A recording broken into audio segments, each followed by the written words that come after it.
It's your friendly math tutor, Miss C here, and today we are looking at the difference of squares. So I've got a couple of different problems for us to look at so we can look at the pattern of the difference of squares. So when you are dealing with the difference of squares, you either have two binomials that look like this, or you're going to have a binomial that does not have parentheses, and we'll look at that in a second. So what I want you to notice in all of these examples is the signs. So I've got a subtraction sign and an addition sign. If I look over here, I have an addition sign and a subtraction sign. If I come down here, I have a subtraction sign and addition sign. But every other term in both binomials, they're all the same. So this is the case where you have a difference of squares. So why it's called a difference of squares is because of this. So to expand this out, I'm going to FOIL. So I'm going to multiply my first terms. So that's x squared. I'm going to multiply my outer terms. So that gives me x times 4 is 4x. I'm going to multiply my inner terms. That's negative 4x. And then my outer terms, or my last terms, that's negative 16. That's what FOIL really means. Okay. All right. So I have 4x minus 4x in the middle. We know that that makes a 0. So that goes away. So I end up with x squared minus 16. So the cool thing about this is this is what you get every single time you have a difference of squares. Because x times x is x squared and 4 times 4, or whatever number is here, gives you a perfect square, you end up with x squared minus that perfect square because the middle cancels out because you've got an addition sign and a subtraction sign, and you have the same number. So in this case, we could FOIL this out, and I'll do it really quickly for us. What you're going to notice is the exact same thing happens, that this becomes a 0, so that goes away, and I'm left with x squared minus 49.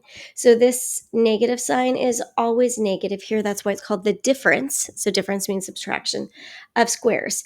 So anytime you see something that looks something like this, where you have two binomials that are almost the same except their signs are opposite, you can quickly know that it's going to be x squared minus whatever the multiplier of the last two terms are.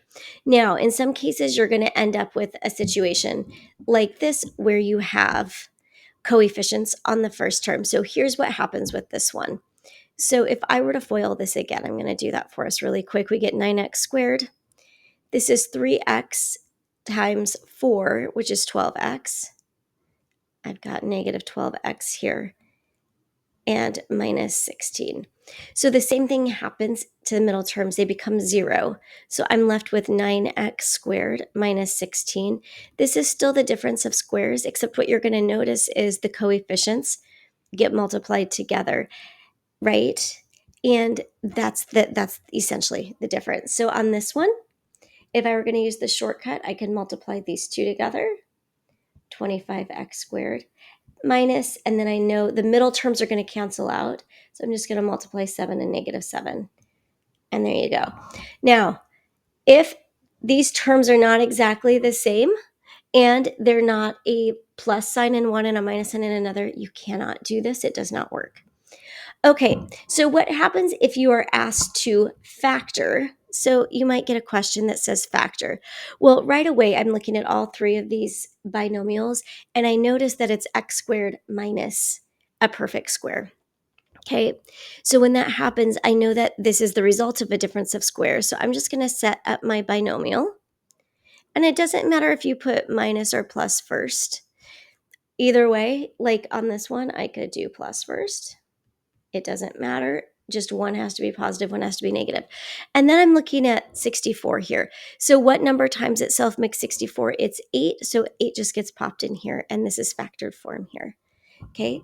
You could also think of this as, if I'm looking at this one with the 4 here, what is the square root of 4? It's 2. Okay. All right. And let's try this last one.